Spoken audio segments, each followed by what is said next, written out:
Hey, so for today, I will be reviewing the GoPro Fusion. So this is the very first two lens 360 camera that GoPro has released. And I will also be comparing it to the normal GoPro. This is the Hero 6 and seeing as to how it performs in real life as well. Okay, so as you can see, the first thing you find is the carry case for the GoPro Fusion due to the fact that it has two lenses on either side. Then obviously you find the GoPro. This is also what's included in the box. And then you've got the shorty. This would be a tripod and monopod that you can actually use with the GoPro Fusion or any GoPro to be exact.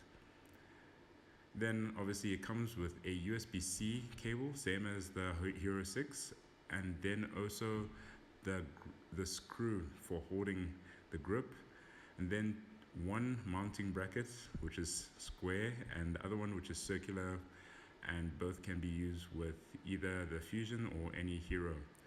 Now going on to the Hero 6 Black, what you do find is the carry case for it. Yeah, obviously the Hero 6 itself. Okay, also coming with a USB-C cable, then coming with the mounting bracket as well. This comes on the box, and then also the brackets to be used.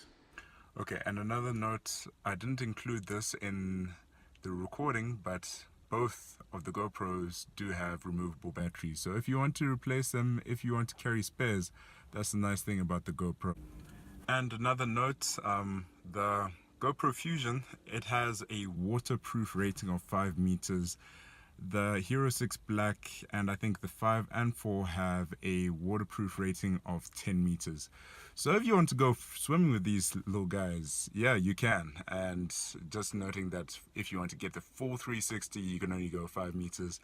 I haven't tested this myself, but we'll just go by GoPro's word for it, and I suppose even people's personal experiences from the video footage that you can see on the likes of YouTube, of course. So right now I'll be doing the battery life on that little guy, the Hero 6 Black. I don't know why it's called Hero 6 Black, but yeah. The video mode, if it's on 4K for 30 frames per second, it would last for around 95 minutes. And comparably so, most people would be recording also at 1080p, around 60 frames per second. It would go for around 100 minutes. So you can see the difference is quite small. What you're looking at the Fusion for 5.2K, which is 75 minutes, and comparing that, closest thing here I can see would be the 4K at 60 frames, which is 70 minutes. So you can see reasonably so you do get similar battery life, even though the battery in the Fusion is bigger than the one that is currently in the normal GoPro Hero 6 Black. Okay, so moving right along in terms of the differences between this little guy here, the Hero 6 Black, and the GoPro Fusion, the 360 camera that GoPro is currently offering. The Hero 6 Black comes with a nifty hard case and the GoPro in it, so that's what you actually get when you purchase the camera itself.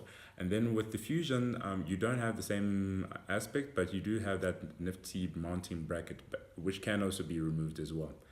Now, moving on to battery life, comparably so they are the same. It's just that with the Hero 6 Black, you are getting a smaller battery at around 1,200 milliamperes.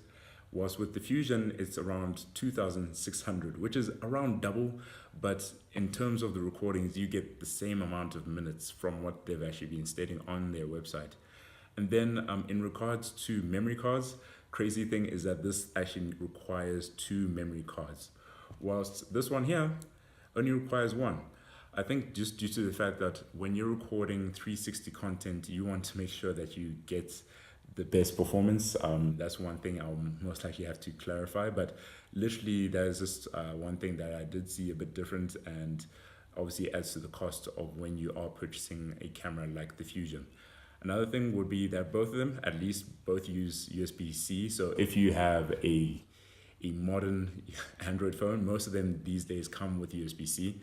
Sorry, if you are an iPhone user, you have to use a cable that they provide.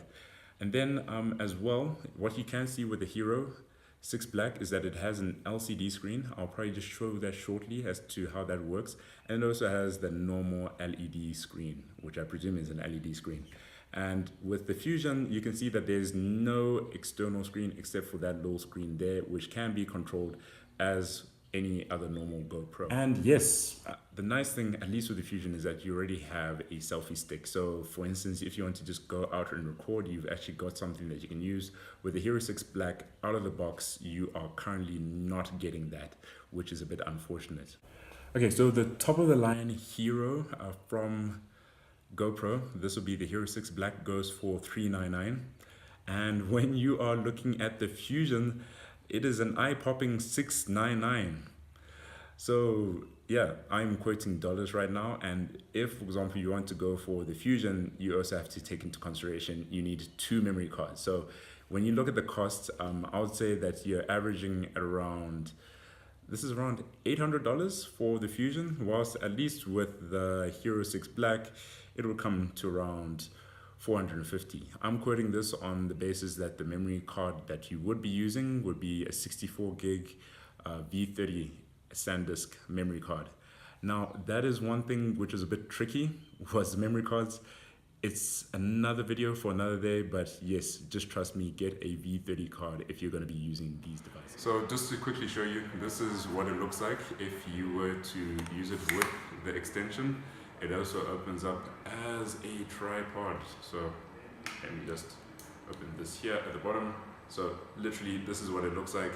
And if, for example, you've got a GoPro Fusion, you can shoot right outside of the box compared to the Hero 6 Black, even the Hero 5, as far as I know. But yeah, this is the nifty carry case. You can actually just unzip it. There you've got it. 2 lenses on either side. And yeah, that's pretty much it. Okay, so this is the Fusion. Currently, you can see with the GoPro app, I'm moving it around to show you what the image quality looks like. So it fills up the full screen when you're recording because it is 360.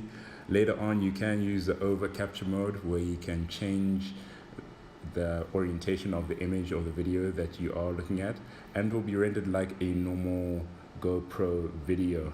But if you want to render it as a 360, the one thing I found on my iPhone SE was that it was struggling. So unfortunately, I had to upload that with my computer.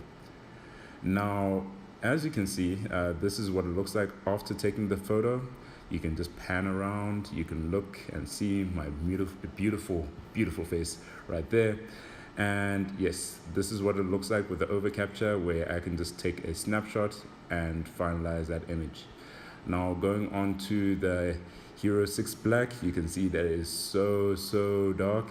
What I am doing is switching the modes from video to camera, and you can even select night mode as well if you want to do that. Now I'm just taking a quick photo. Again, quite quick for the photo to be taken. And yeah, that's my beautiful mug right there. And onto the video. As you can see, this is the video that is coming from the GoPro Fusion with the OverCapture, where I'm just capturing a small section of it. I did say in the video that I would be turning the camera around, but because of the OverCapture, you can't necessarily keep it in the same orientation compared to the Hero 6 Black, where obviously if you turn it around, you will not necessarily be able to get the same view again. And I presume you can see the stitch. Now, going on to the Hero 6 Black, I'm not too sure if it doesn't come with image stabilization, but that was the one thing that I could see when recording. It was all jiggly. I'm not too sure if this is something that can be fixed in post, but literally when I was recording on both of these cameras, I was using my phone to do the upload, and currently I am actually even doing this recording on my phone with the editing software. And yes, now moving into the daytime, this is the Fusion. So silky smooth with that stabilization. I don't see that with the Hero 6 Black, but you can compare. I'm holding both cameras. What you can see is that I am trying to pan with my fingers, so that's why it looks a bit jittery. And as you can see, a daytime photo with the Fusion again with the OverCapture. And now, yes, recording with the Hero 6 Black. not a bad camera, but you don't get the same optical image stabilization, so it is a bit jittery. Here I am turning the camera at the same time that I was holding the Fusion as well. And as you can see, this would be the daytime photo that was taken on the Hero 6 Black. Okay, so guys, yes, the video is long overdue, but yeah, the GoPro Fusion is a fun camera to use. Only issue I did have is that for a 360 camera, you can't do so much 360 on your phone. So if you want to get your videos or photos which are 360 onto the web, you literally have to use your computer. I find it a bit crazy because the other camera that I'm using is around a third of the price, which is the Xiaomi Mi Sphere. And literally I can do quite a lot of the 360 content editing on my phone and upload it straight onto Facebook. Whilst with the Fusion, it is nice, but one of the drawbacks again is also having to buy 2 memory cards. So if, for example, you want to carry quite a lot of media, maybe multiple memory cards, you have to just think that you have to times each memory card by 2. And that is double the cost just to get the same stuff done. But that's just one thing I found to be quite interesting, because compared to all the other 360 cameras, they generally only have 1 memory card that is required. Other than that, GoPro, it's an excellent product. As in, if you use their application, it's quite quick to switch on and off the camera from the app itself. I did not see this with any of the other cameras. Most of the time, I've actually had to go into Wi-Fi settings, then put on my Wi-Fi on the device, then manually connect. With GoPro, it is straightforward. I'm just surprised that no other manufacturer actually does this. I'll be reviewing other 360 cameras, so I might take back my words. But with the GoPro Fusion, if you want to just capture footage just with the app without having to run around pressing multiple buttons, it is just spectacular. That's all I can say. But with my recommendation, would I say for a normal user? No. Most likely I would recommend the Mi Sphere. That goes for around like $250. I will be talking more about that camera because that was actually my very first 360 camera. But even then, there's even the likes of the Ricoh Theta and even the Rilo that I'll also be covering later on. But guys, hopefully you enjoyed this video, and up until the next one, see ya.